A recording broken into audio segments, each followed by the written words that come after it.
مکہ میں غلاموں کی منڈی ان ایک جان نثار صحابی کا واقعہ مقدس شہر مکہ مسلمانوں کے دلوں میں ایک خاص مقام رکھتا ہے۔ یہ پیغمبر محمد کی جائے پیدائش اور کعبہ کی جگہ تھی جو مسلمانوں کے لیے سب سے زیادہ قابل عبادت گھر ہے۔ یہیں پر ابتدائی اسلامی برادری کو مکہ کے غالب قبیلے قریش کے ہاتھوں سخت ظلم و جبر کا سامنا کرنا پڑا۔ مظلوموں میں بلال بن ربا نام کا ایک نوجوان غلام بھی تھا جو آگے بڑھ کر رسول اکرم کے سب سے زیادہ محترم اور پیارے صحابہ میں سے ایک تھا۔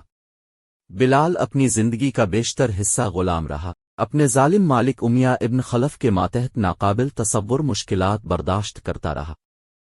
صحرائے عرب کے ظالم سورج نے اس کے جسم پر اپنا نشان چھوڑ دیا تھا، اس کی جلد کو جھلس کر سیاہ کر دیا تھا، لیکن کوئی بھی جسمانی تکلیف اس کی روح کو توڑ نہیں سکتی تھی کیونکہ اس نے اسلام قبول کر لیا تھا اور پیغمبر اسلام کے پیغام پر ایمان لایا تھا۔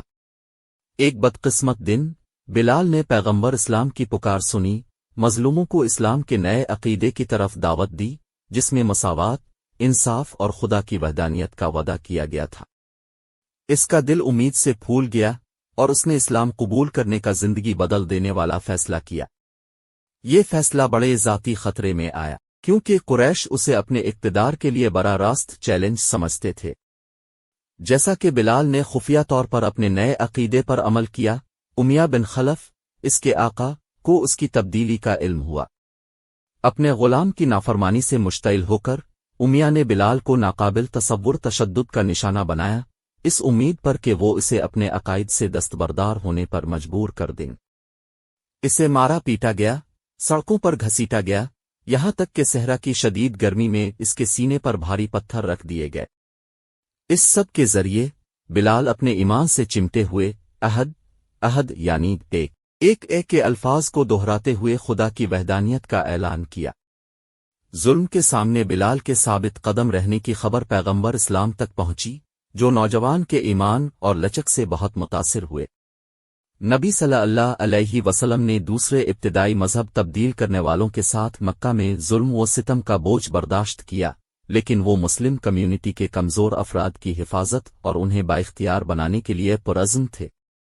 ایک رات پیغمبر محمد صلی اللہ علیہ وسلم نے ایک خواب دیکھا جس میں انہوں نے ایک شاندار شہر دیکھا جس میں ہلچل سے بھرے بازار اور ترقی پذیر کمیونٹیز تھے۔ اس نے اسے مدینہ منورہ کے طور پر پہچانا، جہاں مسلمان ظلم و ستم سے بچ سکتے ہیں اور اسلام کے اصولوں پر مبنی ایک منصفانہ معاشرہ تشکیل دے سکتے ہیں۔ مدینہ کی طرف ہجرت کے نام سے مشہور ہوگی اور اسلامی تاریخ کا ایک اہم لمحہ ہوگا۔ جب نبی صلی اللہ علیہ وسلم نے اپنے قریبی ساتھیوں کے ساتھ اپنا نقطہ نظر شیئر کیا تو اپنے مکہ میں مظلوموں کی مدد کرنے کی ضرورت کے بارے میں بھی بات کی۔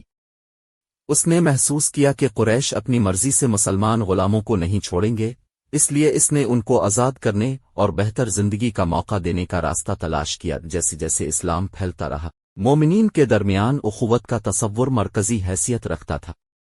بلال کی کہانی نے اس خیال کو مجسم کیا کیونکہ وہ غلامی سے آزاد ہوا تھا، اس کی نسل سماجی حیثیت کی وجہ سے نہیں بلکہ اس کے ایمان کی وجہ سے۔ ابتدائی مسلم کمیونٹی متنوع تھی جس میں مختلف پس منظر اور سماجی طبقے کے لوگ شامل تھے جو پیغمبر اسلام کے پیغام میں ان کے مشترکہ عقیدے کی وجہ سے متحد تھے۔ بلال کا غلامی سے آزادی تک کا سفر اور ابتدائی اسلامی کمیونٹی میں اس کے بعد کے کردار نے ایمان کی تبدیلی کی طاقت اور اسلام کی تعلیمات میں مساوات اور انصاف کی اہمیت کی مثال دی۔ اس کی کہانی مسلمانوں کی نسلوں کو متاثر کرتی رہی، ایک یاد دہانی کے طور پر کام کرتی رہی کہ کسی کو بھی ان کی سماجی حیثیت سے پرکھا نہیں جانا چاہیے بلکہ اس کے کردار اور ایمان سے۔ بلال بن ربا کا انتقال سنہ 640 عیسوی میں ہوا لیکن ان کی میراث باقی رہی۔ انہوں نے اپنے پیچھے لچک، ایمان اور انصاف کے حصول کا ایک طاقتور پیغام چھوڑا جو پوری اسلامی تاریخ میں گونجتا رہا اور آج تک جاری ہے۔